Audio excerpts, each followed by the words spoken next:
Então, boa noite a todos, né? Estamos iniciando aqui o projeto da Bioquímica Mesa. Vamos iniciar a primeira aula, o tema principal vai ser bioenergética. Está aqui presente os alunos do LANUT, né, da Liga Acadêmica de Nutrição Esportiva da FRJ Macaé. E também temos aqui o professor Fabrício, professora Daniela, a professora Jussara já deve estar chegando, e o professor Ishna, hoje, infelizmente, tem compromisso, ele não vai conseguir estar aqui conosco, né? E a gente vai estar iniciando aqui, então, a nossa primeira aula desse nosso grupo. Então, vamos lá.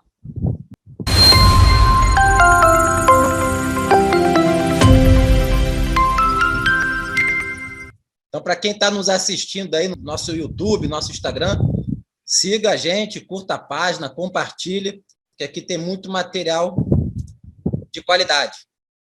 Como eu havia falado inicialmente, o tema principal vai ser bioenergética. Na verdade, uma introdução, é uma introdução à bioenergética. Na sequência, na outra aula, a gente vai aprofundar algumas vias metabólicas, tá? Então, essa aqui é a nossa aula 1, bioenergética, vamos com tudo. Bom, o principal objetivo da aula, né, é exatamente esse, é apresentar para vocês, discutir, vamos tentar interagir aqui, os princípios da bioenergética. Muita coisa para a gente poder comentar aqui. Então, assim, para quem está começando, para quem não está tão familiarizado ainda com a bioquímica, eu acho esse livro muito bom.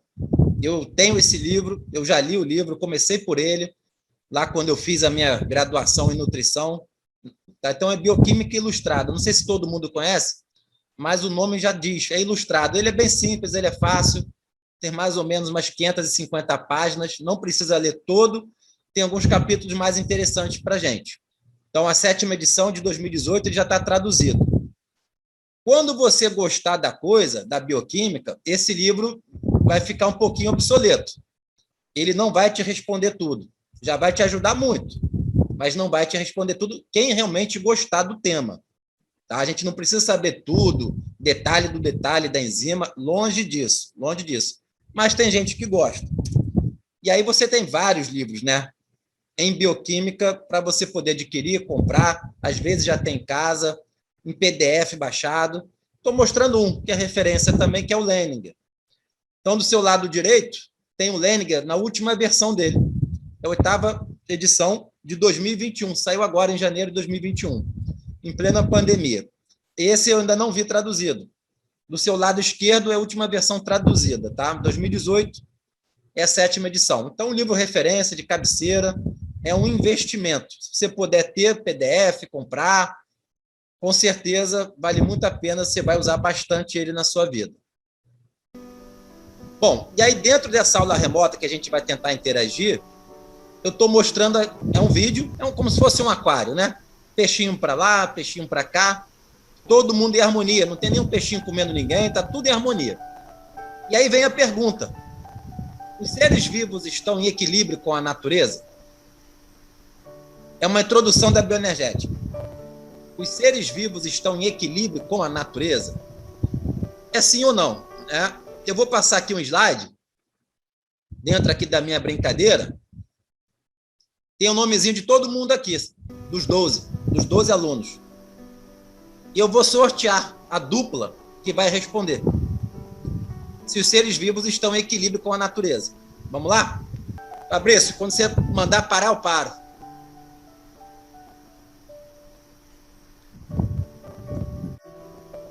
Pode parar. Márcio e Luana. Márcio e Luana. Os seres vivos estão em equilíbrio com a natureza? Olha, eu acho que sim. Não sei se a Luana acha diferente. Eu acho que sim também. Márcio acha que estamos em equilíbrio com a natureza e a Luana? Também, concordo com o Márcio. Os peixinhos estão em equilíbrio com a natureza. Mais alguém quer opinar? O Márcio e a Luana tinham que opinar mesmo, não tinha jeito.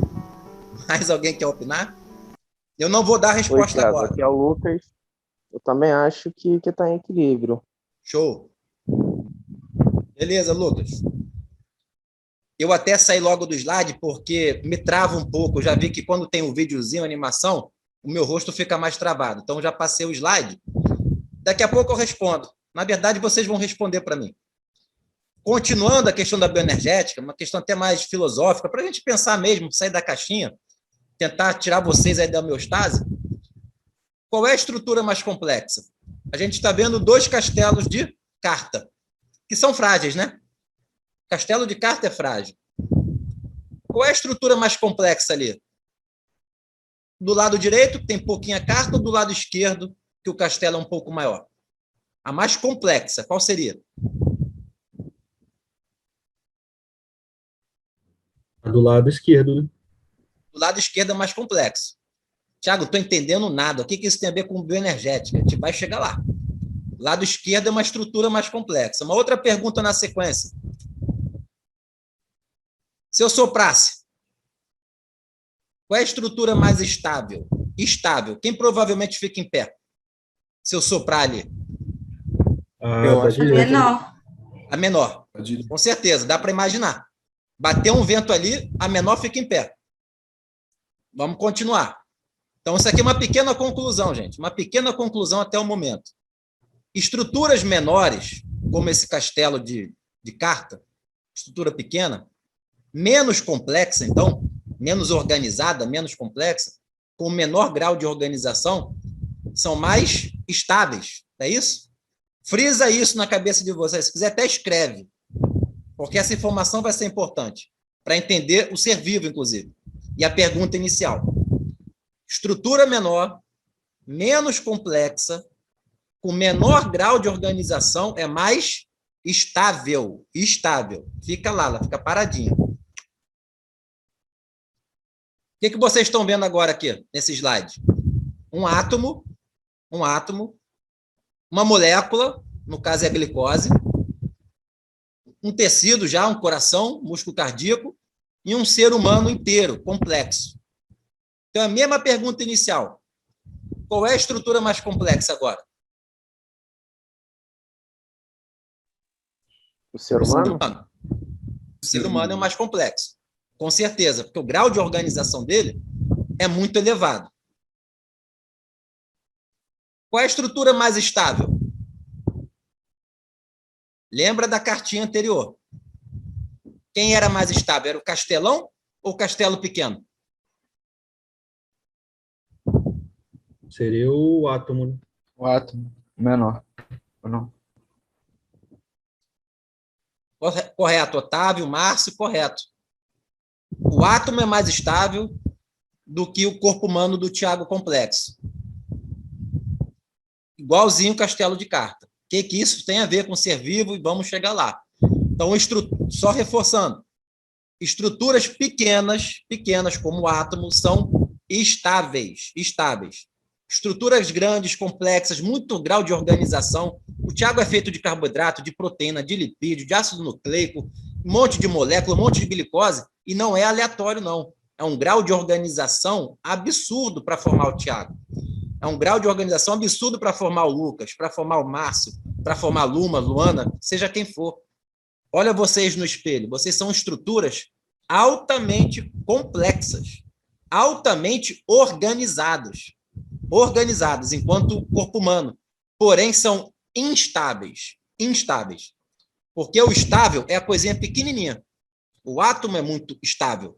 A gente não. Nós somos o castelo grande de carta. Prontinho para desabar.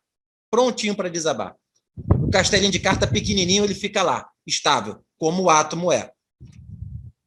Eu falei, vamos dar uma filosofada para chegar onde eu quero chegar. Então, a tendência, mais um ponto importante, né, para a gente poder avançar. A tendência, gente, é a estabilidade. Essa é a tendência do universo. A estabilidade, que os bioquímicos chamam de caos. Né? Então, muito átomo ali, por exemplo, é um caos. Estruturas pequenas se movimentando rápido, né? com alto grau de aleatoriedade. Aleatório. Imagina o Tiago morrendo e virando um monte de átomo. Os átomos se perdendo. Seria mais ou menos isso. O caos é nesse sentido. Então, a tendência é o Tiago virar um monte de átomo quando morrer. Né? Ou seja, quando eu virar um monte de átomo, eu estou mais estável do que eu estou hoje. Então, vamos lá. A tendência é a estabilidade. A tendência é você ir para o maior grau de desorganização. Desorganização, porque o Thiago é organizado. Então, a tendência é eu me desorganizar. Estruturas menos complexas são mais estáveis, que é o castelo de areia pequeno, que é o átomo pequeno. Estruturas menos complexas são mais estáveis. E aí que vem a pergunta inicial, uma das perguntas iniciais. Vou chegar lá, na verdade, né? Só para fechar o raciocínio aqui, quando a gente morre, aí sim, pelo menos na bioquímica, a gente entra em equilíbrio com a natureza. Tá? Então, pensando na perspectiva de um bioquímico, falando em termodinâmica, você entra em equilíbrio com a natureza quando você morre. Porque aquela estrutura altamente complexa que é o corpo humano, né, ela vira os seus constituintes básicos. Vamos pensar aqui os átomos. Essa é a tendência natural. E vai acontecer um dia com todo mundo, porque essa é a tendência natural. E aí vem um pouco da pergunta, então, inicial agora. A mesma pergunta. Os seres vivos estão em equilíbrio com a natureza? O ser vivo está em equilíbrio com a natureza nessa perspectiva agora? Segundo o que você A falou, resposta é não, né? Não. A resposta é não. Então, quando a gente fala assim, não, a gente está em equilíbrio com a natureza. Nunca. Só quando a gente morrer, tá? Para deixar claro aqui. Só quando a gente vai a óbito. E aí tem uma pergunta interessante embaixo, que aí eu vou entrar com a bioenergética agora. A bioenergética começa a entrar agora. Como que os seres vivos burlam, então, essa tendência natural? Qual tendência natural? Que é o caos, que é a estabilidade, que é você de algo complexo virar algo menor, desorganizado. Como que o Thiago, há 45 anos, tenho 45 anos, como que há 45 anos eu burlo o sistema? Há 45 anos eu não viro a tendência natural, que é virar meus átomos, minhas moléculas, glicose, carboidrato e por aí vai. Isso não aconteceu ainda. Então, há 45 anos eu estou burlando a tendência natural das coisas. Qualquer ser vivo faz isso. Burla a tendência natural, qualquer ser vivo. Então, aí que entra a pergunta para fazer a introdução da bioenergética. Como que um ser vivo consegue burlar, né, essa tendência natural? Espero que eu esteja fazendo quebra-cabeça na cabeça de vocês, literalmente. A ideia é essa. Tá? E aí, vamos ver quem vai me responder inicialmente. Façam as apostas aí. Será que é o Lucas Feitosa? É, Lucas. Jacques e Petrim. Abre o som aí. Pode abrir o som. Alguma ideia, Jack? Não muito.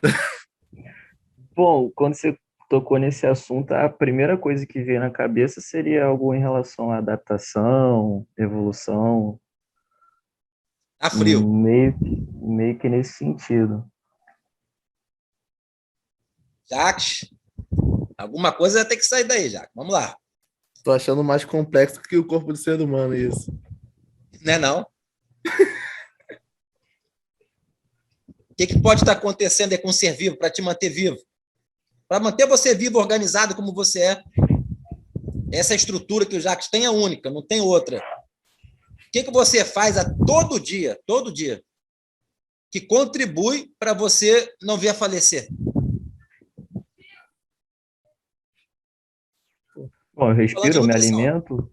Hã? Eu me alimento. Fundamental, comida. De um jeito ou de outro, o ser vivo tem que arrumar energia. No caso aqui do ser humano, tem que comer. Não é isso? Então, comida tem tudo a ver. Então, como os seres vivos, né, burlam a tendência natural que é o caos, comendo comida. Caraca, Thiago, o que isso tem a ver? O que tem a ver com comer uma maçã, comer um pão? De evitar que eu morra, tem tudo a ver, gente. Quando você se alimenta, você dá energia para o teu sistema, para o teu organismo, se organizar enquanto Tiago, enquanto Jacques, enquanto Luma, enquanto Otávio, enquanto Márcio. Então, se o Tiago aqui está comendo macarrão com salsicha e vambora, Estou dando energia para o meu organismo me organizar enquanto célula, enquanto tecido, enquanto organismo.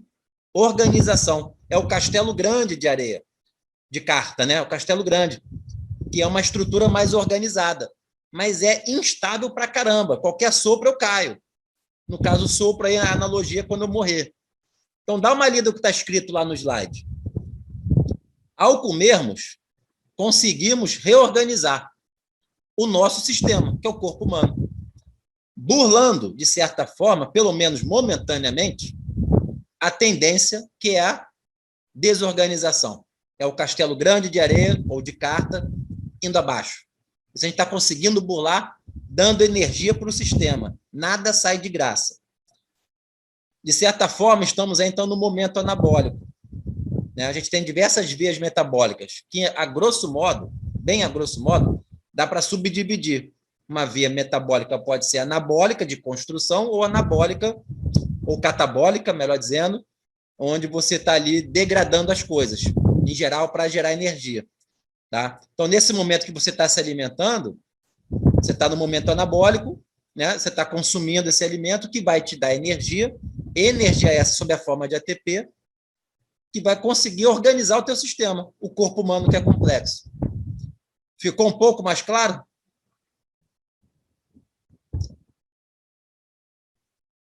Por outro lado, olha lá, checkmate, vai chegar o dia. Você tem que viver muito bem até esse dia, mas vai chegar. Somos seres mortais. Então, quando morremos, não conseguimos reorganizar mais o nosso sistema. Então, eu estava falando, gente, a gente tem que se alimentar, né? Está falando aqui com o Jax, né? Você tem que se alimentar para organizar o Jax enquanto Jax. Dá energia para a sua célula, para o teu tecido, para o teu músculo, coração, rim, fígado, e ele vai se mantendo. Quando você morre, como que fica essa energia? Você continua comendo, se alimentando? Não.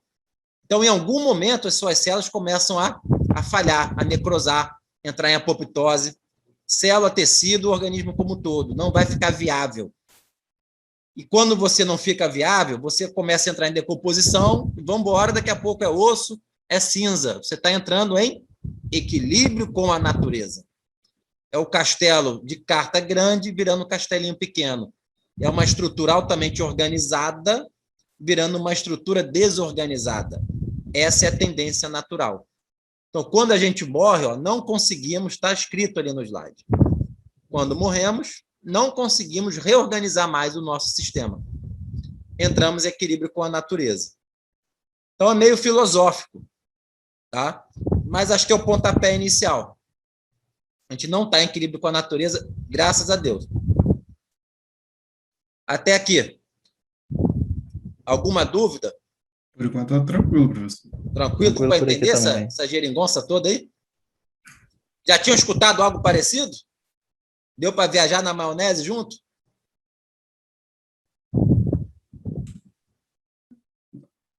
Para dar uma Eu viajada. tinha escutado, não. Primeira vez. Vamos viajar junto, então.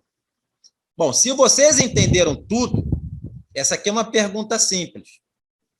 Qual quarto representa o ser vivo?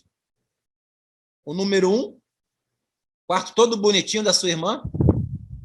Ou o número 2, o quarto do menino? Qual quarto representa o ser vivo? Vou precisar da roleta? Vou jogar a roleta de novo? 2. Luma falou 2. Por que o 2, Luma? Você pensou no 2? Qual foi a analogia? Por causa da desorganização, né? E o ser vivo é desorganizado enquanto estrutura? Você é um monte de molécula de água, carboidrato, proteína, lipídio aleatório? Desorganizado e aleatório? Não. Eu achei que fosse o 2 pela complexidade mesmo. Assim, que tá tudo bagunçado, sabe? O número 1 é o quarto organizado, é o quarto bonitinho. Mas o número 1 tende ao caos. Segunda-feira, quando você... Vamos lá, semana que vem, vamos lá, para segunda-feira, semana que vem. Teu quarto está igualzinho o número 1, na segunda-feira. Todo organizado. Mas coisas organizadas são estáveis ou instáveis. como é muito organizadinho, tudo bonitinho, é instável. A tendência é o caos. A tendência é a desordem. Olha o seu quarto sexta-feira. Saiu do número 1 para o número 2. E parece sem fazer muita força. Só foi acontecendo. É natural. É normal. É a tendência. A tendência, de novo, gente, frisa. A tendência é o caos. A tendência é a desorganização. Coisas desorganizadas são estáveis. Aquele quarto número 2 vai ficar ali ad eterno. Para ele voltar ao seu número 1, ou seja, o ser vivo, vamos brincar aqui, eu tenho que dar muita energia. Eu tenho que pegar brabo ali, né, com força e com energia para poder organizar de novo. Porque senão não vai acontecer. Um ser vivo, para estar organizado, como o quarto número 1, eu preciso dar energia. Para aquele quarto número 1 se manter na terça, na quarta, na quinta, na sexta, se eu todo dia não chegar ali e dar uma força nele, passar uma vassoura, limpar, botar o travesseiro no lugar, daqui a pouco ele está todo zoneado. Deu para perceber a analogia? Então, quando você é um ser vivo, você é um ser organizado, enquanto corpo humano, organizado. É o número 1. Quando você morre, você desorganiza, entra em harmonia com a natureza. É o número 2. Totalmente desorganizado, aleatório, molécula para tudo que é lado, viajando. É glicose para um lado, é proteína para o outro lado, é lipídio para o outro lado e por aí vai. E é estável, vai ficar ali ad eterno. Entendeu, Luma? Conseguiu? Melhorou? Sim, consegui entender, sim. Luana, Márcio, Otávio. Foi? Falei que ia viajar, né? O quarto de vocês hoje está mais para 1 ou para o 2? Tá pro 1, tá pro 1. Tá para 1? Tá gastando energia, não tá? Ou você ou alguém. Muita coisa. Pois é. Que a tendência é o caos. A tendência é o 2. Beijo, Sara. Boa noite. Vamos andando. Boa noite. Boa noite. Estamos escutando. Aí que a gente entra na bioenergética, gente. Porque a bioenergética tem tudo a ver com isso.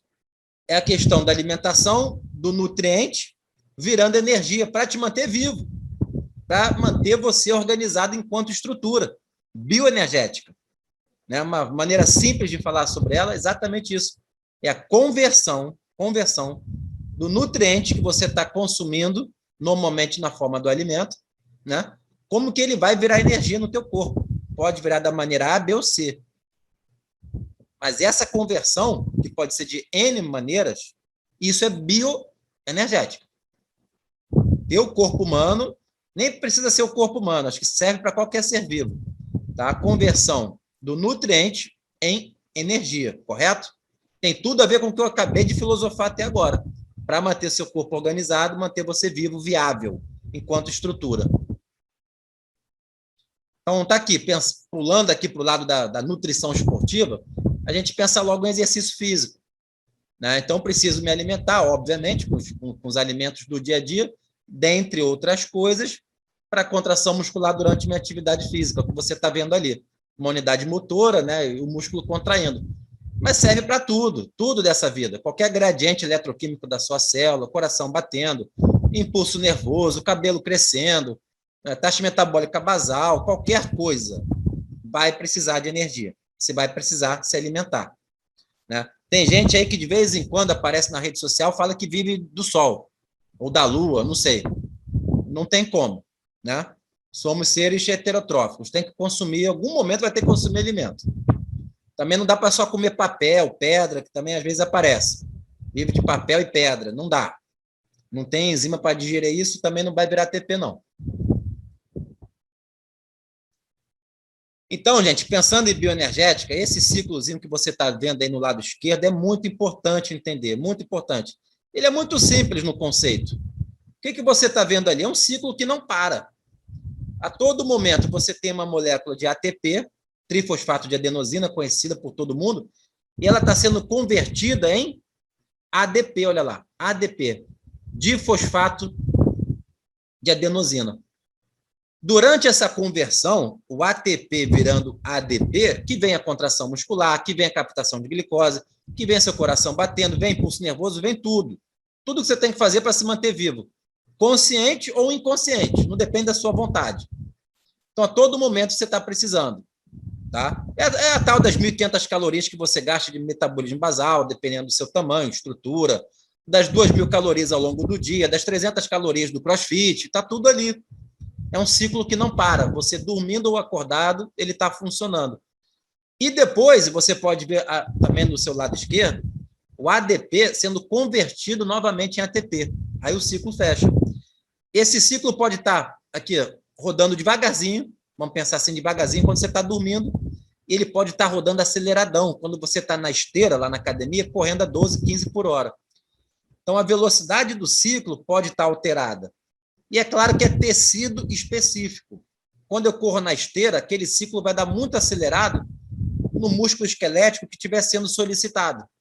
Correndo na esteira, posterior de coxa, né, quadríceps, gastrocnêmio, esses músculos estão acelerados, músculo esquelético, né? Ele percebe a demanda de energia e tem que contemplar, produzindo mais energia. Talvez o teu pâncreas esteja tranquilo, o teu rim está trabalhando na mesma, não muda muito. Mas pensando aqui na perspectiva do organismo como um todo, só para ficar fácil, quando você está dormindo, né, esse ciclo anda devagar. Quando você está fazendo atividade física, o ciclo anda mais rápido. E aí você pode ver que tem um ponto de interrogação ali embaixo. Caramba, para esse ADP virar ATP novamente, alguma coisa tem que acontecer. Primeiro tem que ter o nutriente, o substrato energético. E além de ter o substrato energético, eu tenho que ter a via metabólica para fazer isso.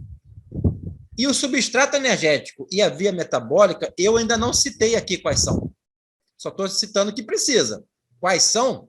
Daqui a pouco vocês vão ter que me dizer. Está até escrito ali amarelo, ó. Substrato energético. Quais são? O que eu tenho que comer para poder gerar energia? E quais são as vias metabólicas envolvidas no processo, né? Substrato energético. Tem alguns. Vitamina e mineral não são. Não dá para botar como substrato energético. Mas eles são fundamentais, né, para suas enzimas funcionarem durante o metabolismo energético. São fundamentais. É como se fosse o vento do barco à vela. Pensa um barco que está lá no oceano, tem uma vela grande. Mas se não bater vento, o barco não anda. Quem é o vento? Vitamina e mineral. Então, tem um monte de enzima que depende de vitamina e mineral para funcionar. Então, a vitamina e mineral poderia, aí, nesse caso, ser os cofatores, né, dessas enzimas, envolvidas, inclusive, com metabolismo energético. Tá? Agora, os principais substratos energéticos, quais são? Diz aí para mim. Eu botei 6 ali. 6? Botei 7. 7. Mas quais são os principais mesmo, na grande maioria das situações? Carboidrato, creatina. Carboidrato. E? Creatina? Carboidrato e creatina. No seu dia a dia, Luma, o que você acha? Se a gente fosse botar... Aminoácidos e lipídios. Márcio, carboidrato e lipídio, no dia a dia. Álcool não, Márcio? Não? Olha, no meu eu acho Fala que pra não. mim. No momento, não. Álcool também é substrato energético, pode ser, tá? Pode dar uns probleminha também. Mas também pode ser considerado. Já vai chegar lá, tá, Luma? Vamos tentar decifrar isso aí. Aqui, normalmente, gera algumas confusões nos alunos. Em que momento... Já imaginou em qual momento cada substrato energético entra como prioridade? Em qual tecido? Em qual momento metabólico? Como que isso é selecionado? Já que o músculo não pensa, ele não sabe o que ele tem que usar, mas ele tem que, né, responder ao estímulo que está sendo dado para ele.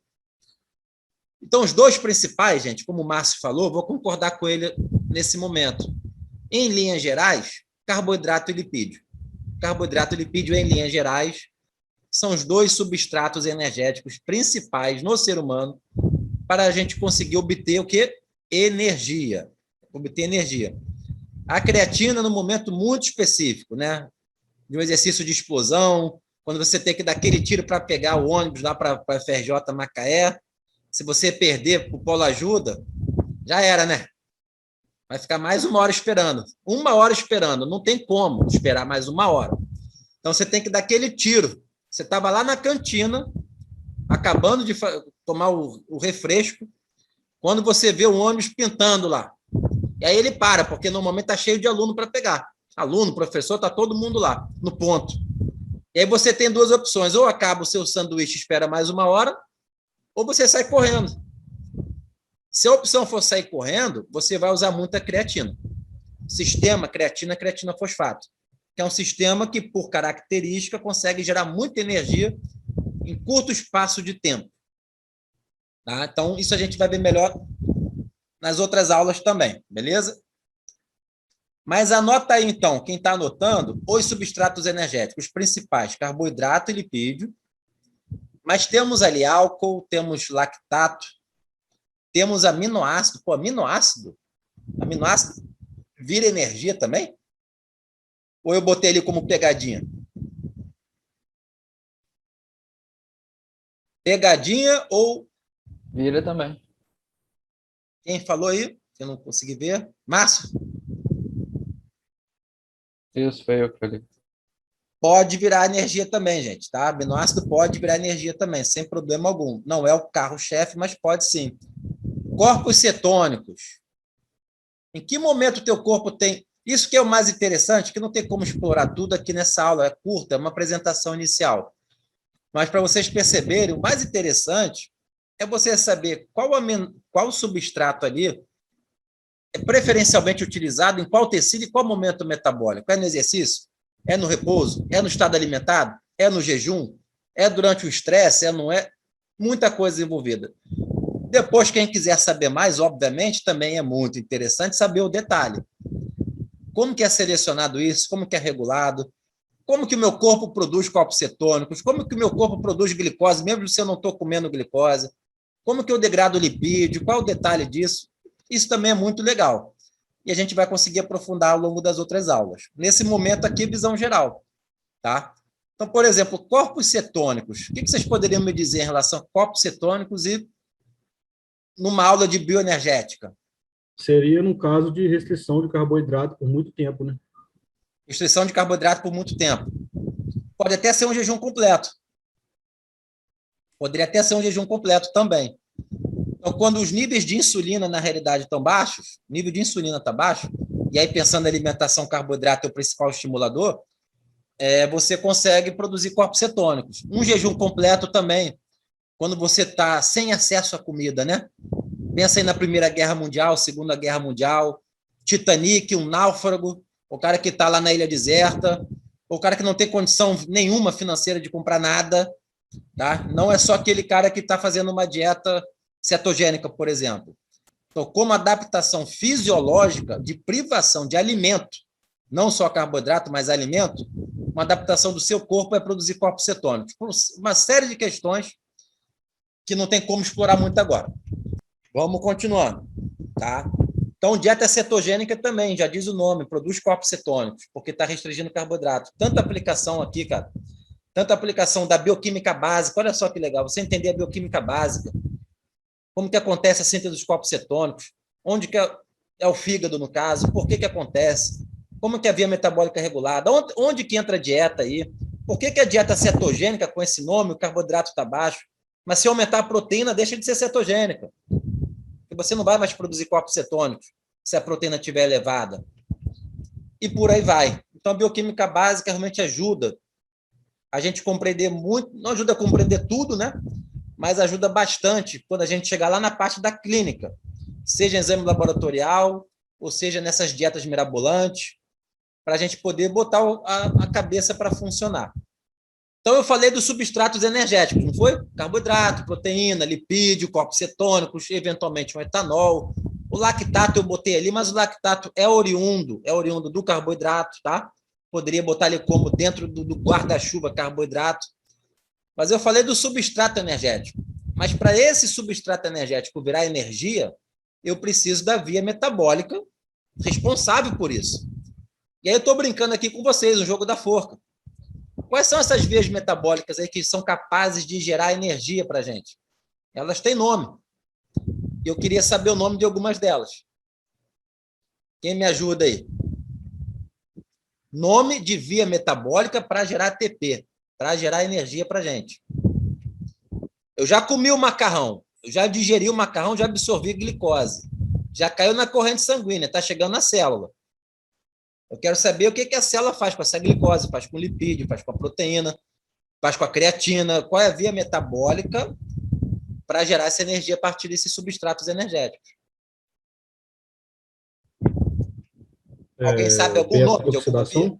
A glicólise. Beta-oxidação.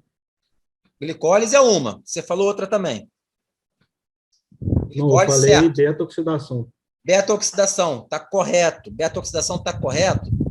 E a beta-oxidação está envolvida com o metabolismo de lipídio. E a beta-oxidação ela faz parte de uma via metabólica maior. Eu estou querendo esse nome, maior. Beta-oxidação é uma partezinha só do metabolismo do lipídio. Mas para o lipídio ser metabolizado por completo, ele tem que continuar a dar prosseguimento. Beta-oxidação não resolve. É a cadeia transportadora de elétrons. Está esquentando. Cadeia de transportadora de elétrons está envolvida também, está lá na mitocôndria. É fosforilação oxidativa. Não sei se vão lembrar como que foi dado. Fosforilação oxidativa. É uma via metabólica grande, vamos botar assim, grande. Dentro do guarda-chuva dela entra a beta-oxidação, entra a mitocôndria, entra a cadeia de transporte de elétron, entra o famoso ciclo de Krebs. Está tudo dentro da fosforilação oxidativa. Então, já falamos da glicólise, que existe, está lá. Glicólise e glicogenólise, tá? Esse seria o glicogênio. Dá para botar os dois aí, metabolismo do carboidrato, glicólise e glicogenólise. Temos a fosforilação oxidativa e temos uma terceira aí. Quando você dá um salto para pular um basquete, um vôlei, um handball, quando você salta, dá vários saltos rápidos, quando você vai lá para o boxe de crossfit, pega pesado. Não para tirar selfie, não, para pegar pesado. Quando você dá um tiro na esteira. Professor, a glicogenólise não entra, não? Oi? A glicogenólise não entra, não? Não nesse caso que você está falando, mas... Entra sim. Todos esses casos que eu falei, a glicogenólise entra, com certeza. Degrada glicogênio muscular, principalmente, para gerar essa energia para a gente. Mas tem uma coisinha que a gente usa também, além da glicogenólise, além da glicose. Gera energia até mais rápido ainda. Vou dar uma dica, hein? Dá para comprar. Dá para comprar na loja de suplementos. O da creatina? É creatina. É creatina. Creatina, no seu corpo, lá dentro do músculo, vai virar creatina fosfato. Todo mundo agora está em repouso, não está? Assistindo uma aula, está em repouso. Se eu conseguisse pegar todo o estoque de creatina que você tem agora, mais ou menos 2/3 dela estão na forma de creatina fosfato, fosforilada, paradazinha lá. E 1/3, 33%, na creatina livre. Creatina livre. Isso na outra aula eu vou explicar melhor. Tá? E quando você dá esse tiro, crossfit, na esteira, pegando ônibus, enfim, quando você dá o tiro, majoritariamente, não é exclusivo, mas majoritariamente, o seu músculo esquelético, entre aspas, aqui nesse momento, ele decide utilizar a creatina fosfato, justamente para equacionar o problema que ele tem. Qual foi o problema? De uma hora para outra, foi assim, ó. Olha o teu tiro para pegar o ônibus de Macaé, foi de uma hora para outra. Então, o seu músculo esquelético estava parado no banco, sentado, ele teve que dar um tiro. Muita energia teve que ser produzida em curtíssimo espaço de tempo. Isso é potência para gerar energia. Potência para gerar ATP. Qual é a via metabólica que a gente tem que consegue gerar mais ATP, mais energia em curto espaço de tempo? É a creatina, é a glicólise ou é a fosforilação oxidativa? O que vocês acham? Qual a via metabólica capaz de gerar um caminhão de ATP por segundo? Gera mais energia por segundo. Isso é potência. Produção pelo tempo. Potência para gerar energia. Creatina, glicólise ou fosforilação oxidativa? É a creatina. É a creatina. É a creatina. Tá? Então, essa é uma característica dessa via metabólica. Se eu quiser comer creatina, gente, se eu quiser comer creatina na alimentação, na dieta, comer, qual é a fonte alimentar principal? Vocês sabem? Carne vermelha? Carne vermelha. Carne vermelha. Carnes em geral, carne vermelha. E o vegano tem acesso à creatina na alimentação? Vegano mesmo, estrito? Não, só por suplementação, né? Praticamente nada. Então, aí vem a pergunta, por que o mundo vegetal não tem creatina? Por que eu comer planta não me dá creatina? Qual é a função da creatina? Mais conhecida. É porque ela não precisa desse tipo de via, né? Não precisa. Você já viu uma planta correndo? A planta não tem músculo. A planta não corre. A planta não corre. Então, se a função principal da creatina, vamos assumir que na planta fosse isso também, gerar muito ATP em curto espaço de tempo, não tem por que a planta ter. Agora, o animal tem que ter. Animal tem que ter. E qual tecido do animal vai ter creatina? Músculo. Onde você tem que correr. Não tem que ter muita creatina no meu fígado, no meu rim, no meu pâncreas, sistema nervoso central. Até tem, mas é isso aqui, quase nada. Quase nada. Onde tem que ter, para produzir muita energia em curto espaço de tempo, é músculo esquelético. Por isso que você tem que comer carne. É na carne que tem creatina. Para mim foi. Então, são essas três principais. Ó. Creatina, creatina fosfato, glicólise fermentativa. Glicólise fermentativa com produto final da glicólise ou glicogenólise fermentativa é o lactato. Tá? Esse é o produto final. E a fosforilação oxidativa. Então, já falei as três vias principais. Nas outras aulas, a gente vai explorar elas. Mas ainda dá para fazer uma perguntinha em relação a elas. Primeiro ponto, gente. Qual a importância da gente ter três vias metabólicas para gerar energia? Não seria mais fácil, por exemplo, pensando em questões de prova? Tem uma brincadeira, né? Não seria mais fácil ter uma possibilidade só para gerar energia? Por que ter três? Será que é importante ter três possibilidades para gerar ATP? Se no final das contas é gerar ATP a mesma coisa? Eu acho que cada uma tem uma eficiência melhor em certa ocasião, né? Tipo, a creatina seria para esforço rápido, a glicose fermentativa seria, no caso, o aeróbico, né? Quer dizer, anaeróbico, e a fosforilação oxidativa quando você tivesse o oxigênio. Então, tem característica diferente. Característica diferente, exatamente. Então, por exemplo, uma das características aqui é a produção de ATP por segundo, potência. E já está na ordem ali. Creatina e creatina fosfato tem maior potência para gerar ATP por segundo, glicólise fermentativa na sequência e a fosforilação oxidativa na sequência. Agora, existe uma outra característica, que é o inverso. É a questão dela ser resistente ou não, a, entre aspas aí, a fadiga, ao cansaço. Você consegue dar vários tiros para pegar o ônibus em Macaé com a mesma performance? Vários tiros no teu limite? Ou a performance vai caindo? Vai caindo. Vai caindo, a performance vai caindo. Porque uma das características daquela via metabólica é ela fadigar rápido. Você não consegue sustentar por muito tempo. São segundos apenas. Então, essa é uma outra característica. E da mesma forma, a glicólise fermentativa seria o segundo colocado, e a fosforilação oxidativa que você está usando agora não fadiga. Vamos botar assim? Não fadiga. Você pode ficar aí conversando comigo o ano inteiro. E você não vai fadigar. Você está com 20 anos, 25 anos, 30, eu com 45, e não fadiguei. Estou com fosforilação oxidativa direto. Entre aspas, ela não fadiga. Tá? Então, tem essa característica. Quando eu preciso de muita energia, eu uso uma em detrimento da outra. Quando eu estou tranquilão aqui, paradão, eu uso a outra, que não fadiga quase nunca. Tá?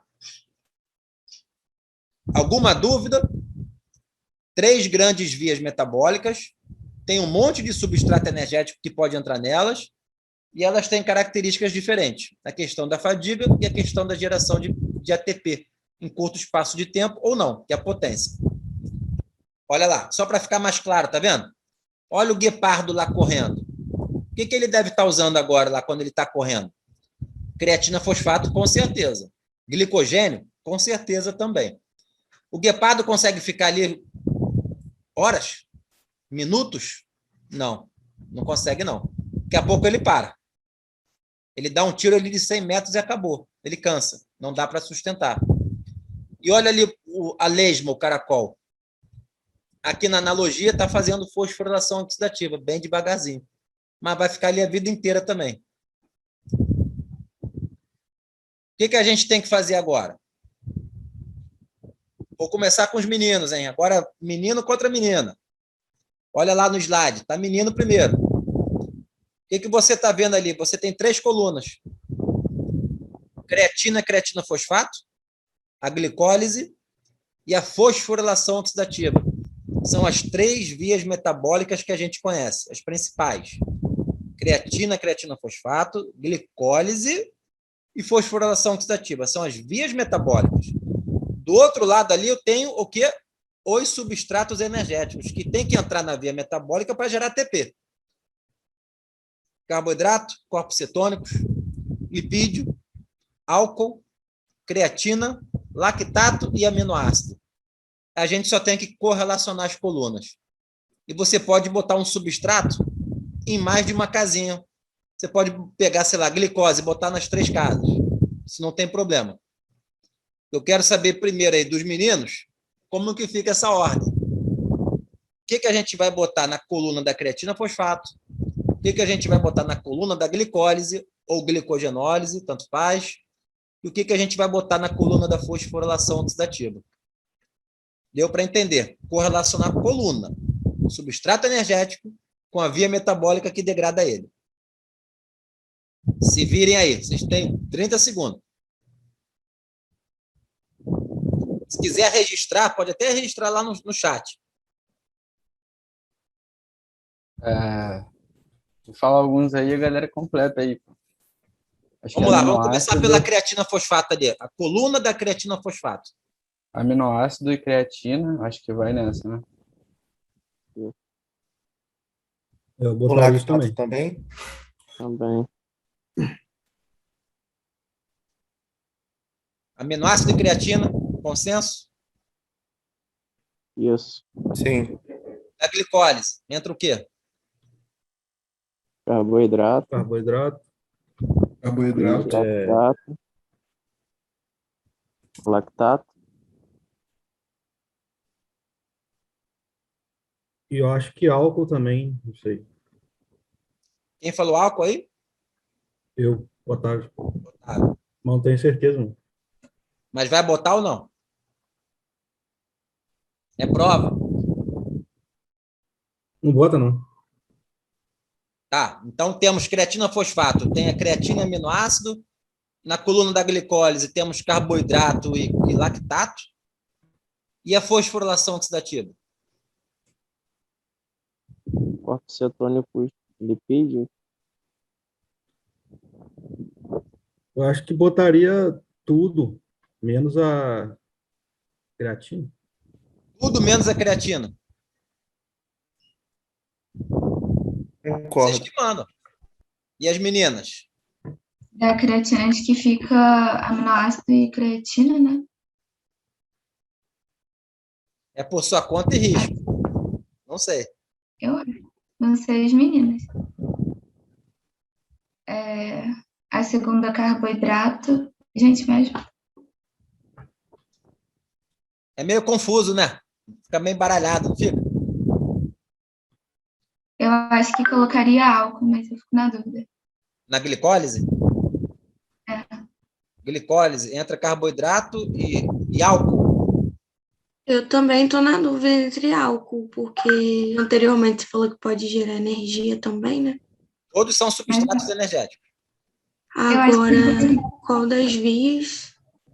5, 4, Eu colocaria. Hã? O álcool. Álcool entra? Eu colocaria. Sim. E a fosforilação oxidativa? Colocaria glicose. É o carboidrato, né? Na fosforilação oxidativa, eu colocaria lipídio também. Vamos para o gabarito?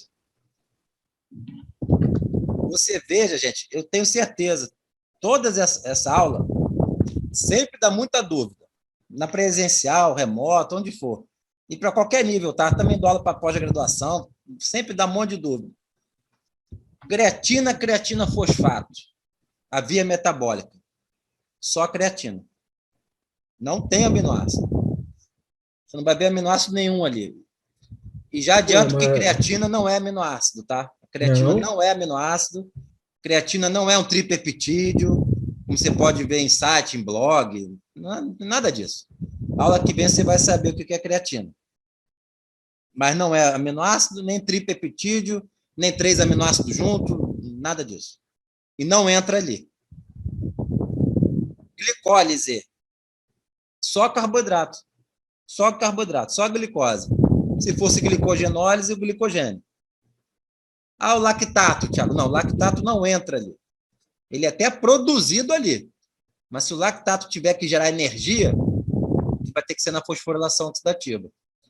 A fosforilação oxidativa, na verdade, pega, deixa eu ver, todo mundo, menos creatina. Menos a creatina. Carboidrato entra, corpos cetônicos entra, o lipídio entra, álcool entra, lactato entra e aminoácido entra. Dependendo do aminoácido, gente, porque aminoácido é um mundo à parte. Aminoácido é um mundo à parte. Tem mais de 400 aminoácidos descritos. Mais de 400. No seu genoma, são 20. E aí, dependendo do aminoácido, a degradação parcial dele, ele pode entrar no fluxo glicolítico. Isso é possível. Então, se eu quiser forçar um pouco a barra aqui, dependendo do aminoácido, ele entra, entre aspas, na glicólise. Em alguma etapa da glicólise. Isso é possível. Tá? Isso é possível. Mas, a grosso modo, é na fosforilação oxidativa também. Qual dessas 3 aqui a gente precisa de oxigênio para poder a via funcionar? Ou seja, é uma via aeróbia. A fosforilação oxidativa né? Ela entra. Fosforilação oxidativa entra. Só ela, se eu procurar no livro do Leninger, creatina, creatina fosfato, ou glicólise fermentativa, se eu procurar enzima por enzima, reação por reação, eu vou achar oxigênio? O que vocês acham? Sim, porque tem glicólise aeróbica e anaeróbica, né? Então, Lucas, a aeróbia está dentro da fosforilação oxidativa. Ah, tá. Aeróbia, utilizou oxigênio. Aquela fermentativa ali é anaeróbia. Então, não entra. Não tem. Entendeu? Então, ali realmente não tem oxigênio entrando. Então, a número 1 e a número 2 são anaeróbias. Anaeróbias. Não tem oxigênio. A 1, por vezes, é chamada de uma via metabólica anaeróbia alática. Alática. Não produz lactato. Alática. E a número 2, via anaeróbia lática. Porque tem como produto final o lactato. Lática. E a fosforilação oxidativa não tem o lactato. Então, é o aeróbio. Preciso do oxigênio. Se eu for pensar em localização celular, onde que fica o sistema creatina, creatina, fosfato? Dentro da célula. Dentro do meu músculo esquelético. Fica dentro da onde? Fica no citosol? Fica no núcleo? Fica na mitocôndria? Fica no retículo? Fica onde isso? Localização dentro da célula. Creatina, creatina, fosfato. O que vocês acham? Mitocôndria? Mitocôndria. Citoplasma. Citosol. Exclusivo do citosol. Sistema creatina, creatina, fosfato é exclusivo do citosol. Glicólise fermentativa. Fica onde na célula? Qualquer célula. Creatina, creatina fosfato, gente, é 98% de todo o conteúdo de creatina, creatina fosfato que você tem no corpo, 95% a 98% está no músculo esquelético. Músculo esquelético. Tá? Pela função dela, de gerar energia rápida. E fica no citosol. Glicólise, até onde eu sei, todas as células têm. Até onde eu sei. E todo ser vivo tem. É a via metabólica ancestral comum. Ancestral comum. Glicólise fermentativa. Toda no citosol também. Tá? Então, já estou dando a cola. Toda no citosol. E a fosforilação oxidativa, parte é no citosol, parte é na mitocôndria. Então, ela precisa de uma mitocôndria para funcionar. Tá? Então, de novo, creatina fosfato é só creatina, a glicólise fermentativa é só carboidrato, e a fosforilação oxidativa pega carboidrato, proteína e lipídio. Proteína e lipídio é só na fosforilação oxidativa. Com aquela ressalva que eu já falei do aminoácido, dependendo do aminoácido, ele pode pegar a rota da glicólise. Tá? Mas o lipídio, por exemplo, que é um dos carros-chefes nossos para gerar energia, é só via aeróbia, dentro da célula, beleza? Se não tenha dúvida. Então, as vias anaeróbias não passam na mitocôndria, não? As vias anaeróbias não passam pela mitocôndria? Não. Não passam. Não tem como. Bom, agora eu botei 2 bonequinhos ali, gente. 2 Thiagos aqui, né? É meu avatar. Um está dormindo, outro está fazendo exercício físico vigoroso. O bonequinho dormindo, ele está utilizando preferencialmente, pensando no corpo como um todo, não estou pensando no músculo. Corpo como um todo. Bonequinho dormindo. Está utilizando número 1, número 2 ou número 3? Preferencialmente. Para gerar energia, para se manter vivo. Bonequinho dormindo. 1, 2 ou 3? Qual via metabólica? Preferencial. A última opção? Fosforilação oxidativa? Número 3? Isso. Alguém Isso. discorda? Estou tentando fazer vocês pensarem. Se eu dou a resposta logo, não é o meu interesse. Eu quero ver se está todo mundo pensando junto. E pode discordar, vai que está errado. Então, Márcio falou 3, Lucas 3, Otávio 3. E as meninas aí, Luana, Bianca, Luma. Acho que é 3 também. Acha ou vai bater o martelo? Por que a 3, Bianca? Me explica aí. O que você achou a 3? Porque você falou lá que estava na ordem, né? A creatina é que a gente precisa quando tem uma necessidade de uma potência, no caso da musculação. Já que ele está dormindo, ele não precisa tanta energia. Então, a fosforilação oxidativa seria o suficiente. Sim. Depois, vocês, por favor, confirma no livro se eu estou falando besteira. Confirme, não. Tá? Bianca falando, você falou. Tá, eu falei aqui agora. Tudo bem, depois confirma lá. Tá? Confirma lá. Pode deixar. Tranquilo. Mas olha só, agora eu vou fazer um pouquinho mais difícil agora. Um pouquinho mais difícil. Eu vou concordar. Eu dormindo, estou no número 3. Beleza. Mas, Bianca, o número 3 eu posso usar carboidratos, eu posso usar proteína, eu posso usar lipídio, posso usar lactato, até etanol, até corpos cetônicos. Vamos pensar simples. Só carboidrato e lipídio. Estou dormindo. Estou usando a fosforilação oxidativa, mas majoritariamente via carboidrato ou via lipídio?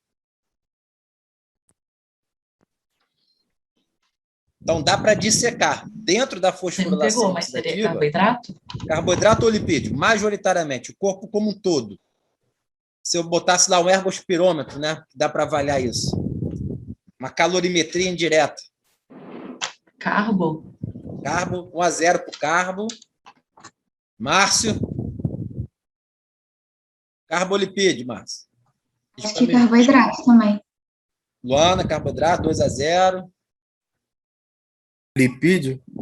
Eu acho que é lipídio. Olha, eu vou também. de lipídio também. Eu vou de lipídio. E os homens vão de lipídio, a mulherada vai de carboidrato. É isso? Otávio, vai de lipídio? Carbo. Vou de lipídio também. Vai de lipídio. Lucas Feitosa. Lipídio. Vamos de quem? Vamos de Lucas Feitosa. Vamos de Lucas. Explica para a Bianca, Lucas, por que é lipídio. Convence ela. Convence ela, não fala para mim não, é para ela. Agora fica difícil. Tenta convencer. Pô, não faço ideia. Na hora do sono, Tá dormindo. dormindo. Sei lá, Professor, mas tem alguma coisa a ver com o que é a reserva? Porque Olha é só, maior é de lipídio, pesadelo, tá? dependendo, É né? sonho mesmo. Não tem pesadelo. Professor, Fala. tem a ver com os níveis baixos de insulina? Calma aí, você vai estar defendendo o lipídio. Isso. Então fala com Bianca. Não, eu acho. Eu tô perguntando se é. Convence, mas convence, cara. Por que você acha? Eu acho que por estar com os níveis de insulina baixos, não vai estar utilizando o carboidrato como primeira fonte. Eu acho. Posso estar errado. Isso tem a ver. É Eu falei gordura, tá, gente? carboidrato, mas É achei que lipídio. faz sentido também, o que ele falou. Ó, a resposta certa, de fato, é lipídio. Você pode tentar dar uma explicação difícil, bioquímica, elaborada, ou pode tentar pensar simples. Pensar simples. O simples, às vezes, também é o que funciona. Uma das coisas que vocês já falaram aí é a questão da reserva energética, de fato. Vocês já imaginaram, se na noite de sono, vamos assumir que a gente está dormindo 8 horas, que é raro. Vamos assumir, dormir 8 horas. Né? Bate o tambor lá que, cara, você é um felizardo. Se você conseguiu dormir 8 horas, mas dormiu. Se fosse principalmente carboidrato a utilizar durante a noite de sono, eu vou chutar aqui, você quase ia acordar com hipoglicemia. Porque carboidrato você não tem no corpo, é muito pouco. As suas reservas endógenas de carboidrato, para manter sua glicemia durante o estado de privação alimentar, é muito reduzido. Por mais que você tenha consumido um monte de pizza, de pão, fruta, foi no rodízio de massa, comeu carboidrato para burro, o teu estoque de glicogênio corporal ainda assim é baixo. Não sustenta nem um dia, nem 24 horas. Então é muito pouco. Já o lipídio não, é quase ilimitado. Ilimitado, tem muita coisa. Quando você está dormindo, como que está aquele ciclo ATP-ADP que eu falei? Aquele ciclo que não para. Ele está devagar ou ele está rápido? O ciclo de geração de ATP está rápido ou está devagar? Quando eu estou dormindo. Devagar. Ele está devagar. Né? Ele está devagar. Então, o que acontece? A creatina fosfato, eu já sei que roda assim, ó. Quando eu dou um tiro para pegar o ônibus lá em Macaé, eu tenho essa demanda de energia. Então, eu tenho que usar a creatina fosfato. Quando eu estou a 12 por hora na esteira, está um pouquinho mais devagar, está assim, ó, 12. Tem que usar carboidrato.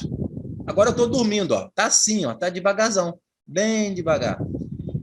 Só que se eu dissecar a fosforilação oxidativa pela gordura, roda mais devagar ainda, Fosforilação oxidativa com carboidrato, mais rápido. O que eu estou querendo dizer com isso, com essa analogia bem boba, bem boba? Quando você está dormindo, você está na sua taxa metabólica de repouso, basal, está rodando muito devagar. A sua demanda por energia é a mais baixa possível. Então, o seu corpo esperto, dentro da sua adaptação ao longo aí de milhares de anos, ele vai utilizar a fonte energética que já atende a demanda dele. E tem estoque para burro. Então, quem que eu tenho estoque? É gordura para caramba. E ao degradar a gordura pela fosforilação oxidativa, que tem uma potência para gerar energia desse tamaninho, pequenininho, mas atende a minha demanda basal, ela atende. Se eu acordar e começar a fazer exercício, talvez não atenda mais. Tem que começar a utilizar cada vez mais o carboidrato. Não é liga e desliga de lâmpada, né, gente? Não é 0 ou 100%. É proporção. Então, o que os trabalhos dizem? Quando você está em repouso, analisando o corpo como um todo, é mais ou menos 60%, 55% da energia total que você precisa gerar é oriunda, 55% a 60% é oriunda do lipídio. 45%, 40% já seria mais do carboidrato. Quer dizer, ainda é carboidrato pra caramba. Ainda é muito carboidrato, mas proporcionalmente é menos. O sistema nervoso central de um adulto, consome quantas gramas de carboidrato por dia? 120, 140, 150 gramas. Então, tem uma demanda. Existe célula que não tem mitocôndria. Vocês conseguem me citar uma? Uma célula do corpo humano que não tem mitocôndria? Lembra de alguma? Adipócito? Não, adipócito tem. Tem pouco, mas tem. Tem mitocôndria? Adipócito tem. Mas tem pouco, mas tem. Mas hemácia, por exemplo. Hemácia, célula vermelha, eritrócito. Ela não tem mitocôndria. Se ela não tem mitocôndria, o que ela usa para gerar energia para ela? Qual via metabólica?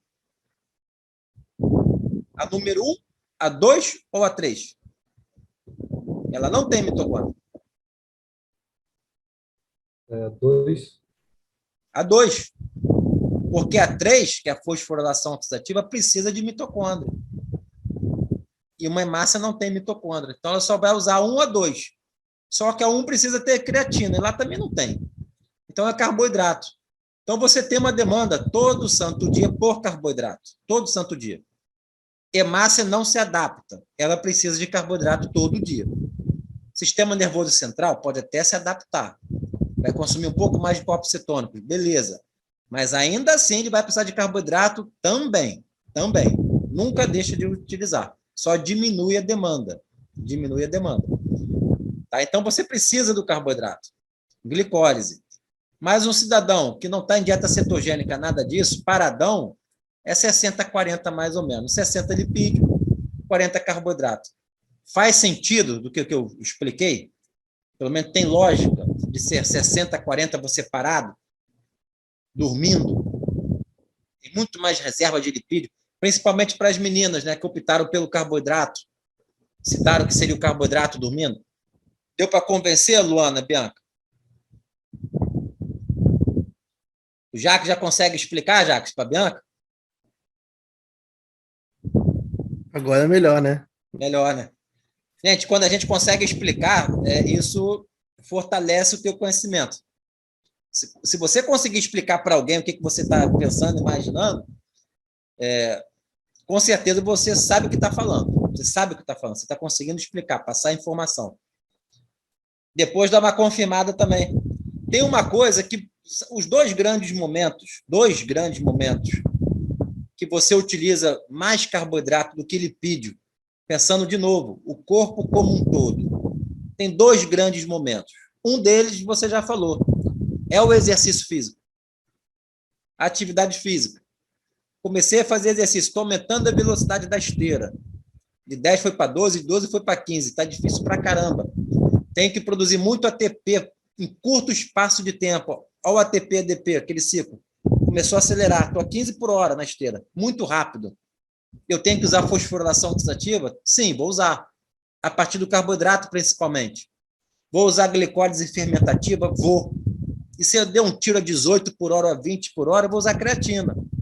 Isso vai ter que acontecer, tá? Então, tem esse grande momento. É o exercício intenso. Vou usar mais carboidrato que lipídio. E tem o segundo momento também, que inclusive pode ser até no repouso. E normalmente é. Eu quero ver se alguém mata essa. Qual o momento o seu corpo utiliza mais carboidrato do que lipídio, mesmo em repouso? Após uma refeição, Qualquer refeição, Otávio? o carboidrato. Com carboidrato. É isso aí. Uma refeição rica em carboidrato vai dar pico de glicose, vai dar pico de insulina, e as suas células vão ter que captar essa glicose, ou para estoque, ou para utilizar como fonte de energia. O que não pode acontecer, ou pelo menos não deve acontecer, você não quer que aconteça, essa glicose ficar lá no sangue. Aí você está ficando diabético. A glicose parada lá no sangue. Uma pessoa que é saudável, a célula dele, músculo esquelético, por exemplo, aumenta a captação dessa glicose. Em até 2 horas, a glicose voltou ao normal, no sangue. O que o músculo fez com ela? Estocou. Mas tem um limite físico, né? Para estocar glicogênio. E é pouco. A outra parte tem que ser degradada para gerar energia, para gerar ATP. Então, esse é o segundo grande momento. Além do exercício físico intenso, você conseguir metabolizar esse carboidrato que veio da dieta. Correto? Então, isso acontece. A gente está dormindo agora, não está? Foi a pergunta anterior. Dormindo eu uso mais lipídio, correto? Não era isso? Foi o que o Jacques falou para a gente. Dormindo eu uso mais lipídio. E está certo, você usa mais lipídio. E fazendo exercício intenso, eu uso mais carboidrato. Aí entra uma pessoa aqui agora desavisada, na nossa aula, e só pega essa informação. Ele, opa, se dormindo eu uso mais lipídio, começa a fazer exercício, é mais carboidrato, e eu estou querendo emagrecer, o que eu vou fazer? Vou continuar dormindo. Não vou acordar. Quanto mais tempo eu ficar dormindo, melhor. Para emagrecer. Aí vai para a rede social, já vai para o Zap, Instagram, Telegram, dá uma manchete bonita, maneira, todo mundo compartilha, aquela coisa toda, que é chamariz, né? Se fosse um cliente seu, você já está formado, está no consultório, e um cliente chega com essa informação. Eu escutei, eu vi, eu li, que parado, dormindo, eu uso mais gordura, eu quero emagrecer. Vou ficar parado. O maior tempo possível. Como que você lida com essa informação? Onde que está o erro aí? Que está errado, né? Vamos partir do princípio que está errado. Não vai funcionar. Quando você está dormindo, você queima preferencialmente o lipídio, né? Mas não em quantidade alta. Calma aí. Vamos ver se está todo mundo aí. Vamos ver quem vai falar agora, hein?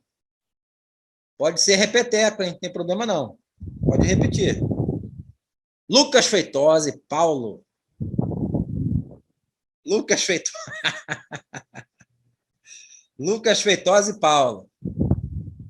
Para emagrecer, Lucas, vamos lá. Tem que ficar dormindo? Para queimar mais gordura, é isso? Para emagrecer, precisa estar em déficit calórico, né? Ou ter um gasto de energia a mais do que a pessoa se alimenta, né? Então, é basicamente isso. Agora, dormir para gastar... tem lógica. É só para provocar, né? Botei isso aqui para provocar. E não vou explorar muito aqui.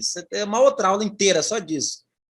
Mas, de uma maneira simples, dá para ver que não funciona. Não vai funcionar. Porque quando eu me apego e falo assim, olha, estou queimando mais lipídio. Olha, proporcionalmente, de fato, até está. Proporção. Mas lembra que você está no metabolismo basal. Está gastando pouco. Está no basal, está gastando pouco. Desse pouco, você está queimando mais lipídio. Isso é proporção. Proporção é mais, mas é mais de um valor baixo. De um gasto calórico baixo, né? De um gasto calórico baixo. E uma outra coisa que a gente tem que se desapegar, é ficar tentando analisar a cada hora do dia, por exemplo, ou durante o exercício, ou quando eu estou dormindo, qual é o substrato energético que está sendo utilizado. De novo, qual é o substrato energético que está sendo utilizado naquele momento. Ah, porque se for carboidrato eu estou engordando, ou não estou emagrecendo. Isso não é assim, não é por aí.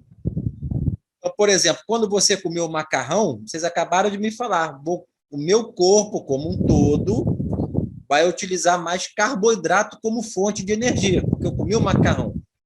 Isso não quer dizer que está jogando contra o meu emagrecimento, porque o metabolismo de lipídio parou naquele momento. A degradação de lipídio naquele momento, de fato, parou. Deu pico de insulina, estou comendo macarrão. Naquele momento, travou o metabolismo de lipídio, mas é pontual. Se no final do dia, da semana, do mês, você realmente acumular um déficit calórico, o seu organismo vai ter que tirar de algum lugar. E esse algum lugar é o seu estoque. Estoque de gordura corporal. Então, gerar um déficit calórico consistente não é de um dia. Não faz diferença nenhuma um dia. Mas consistente ao longo dos dias, você vai ter que tirar do seu estoque. Dependendo da situação, até a massa magra pode perder um pouco, tá? Mas da gordura vai ter que sair também. Então, déficit calórico crônico, consistente. Não adianta querer ficar analisando hora a hora do relógio. Um exemplo claro aqui. Eu posso emagrecer de fato dormindo, fazendo nada. Exercício, zero. É só eu não comer quase nada também. Fato.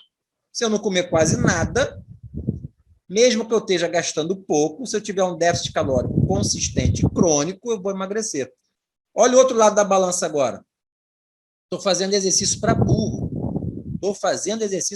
E estou engordando. É possível? Total possível. Total.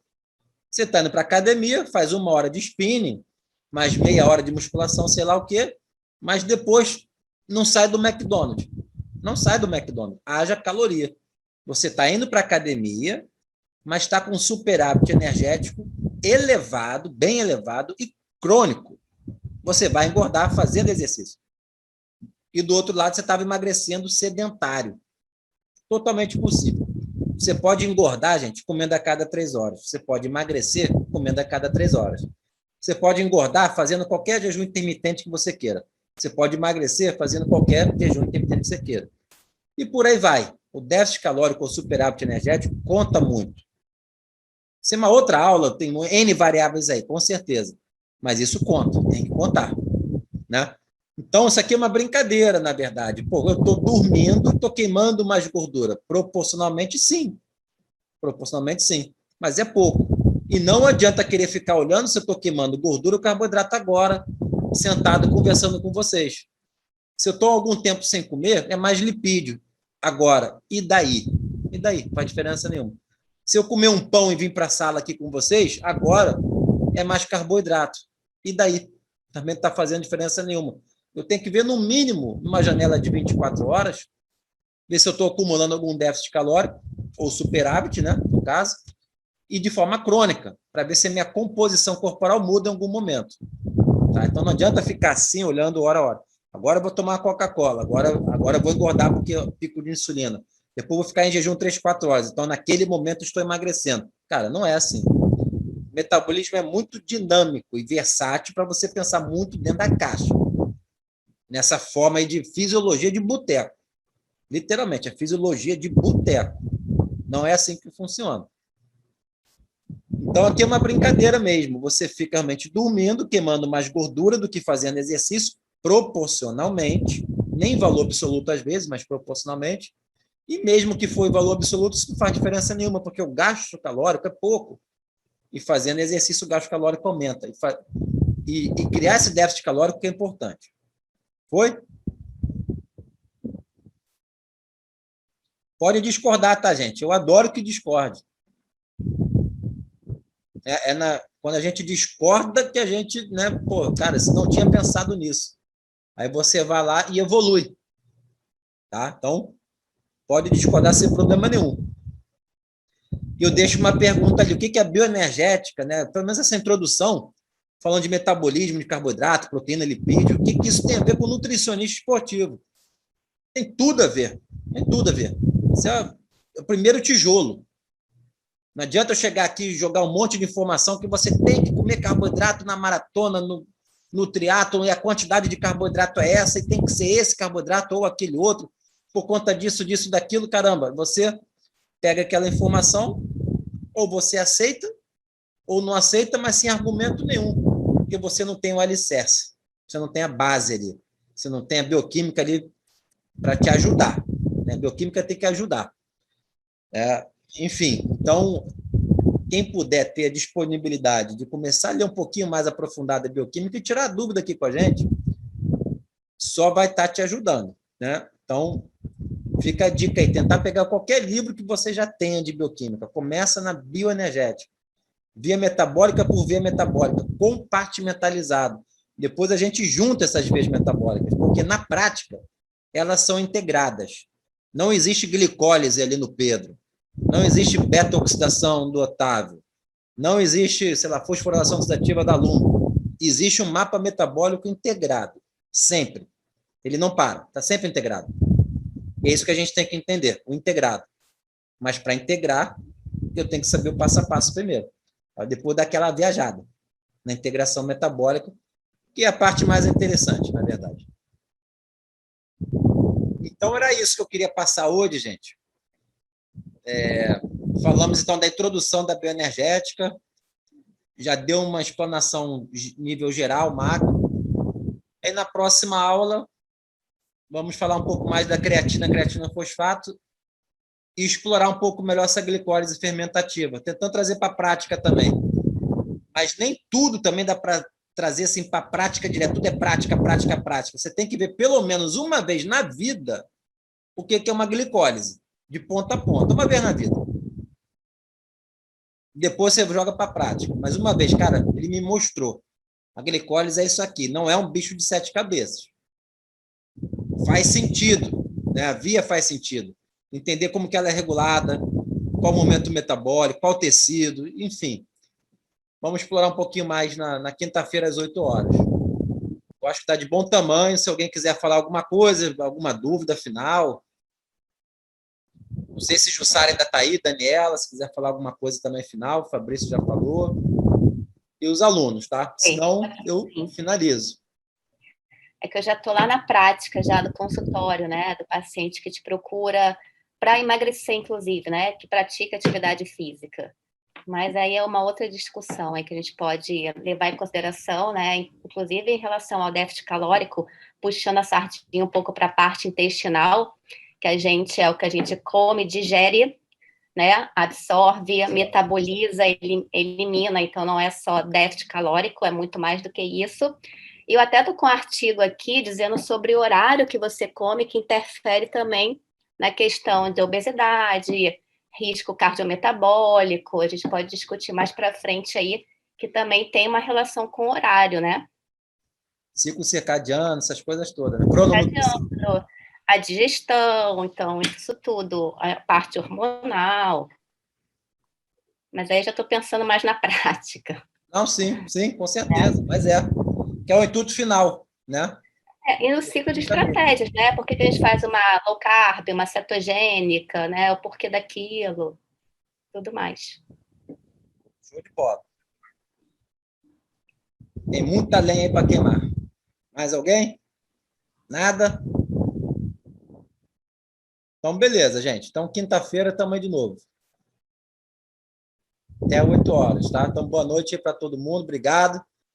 Vamos finalizar aqui essa primeira aula, aqui, nosso primeiro encontro. Então, quinta-feira a gente está aí, tá?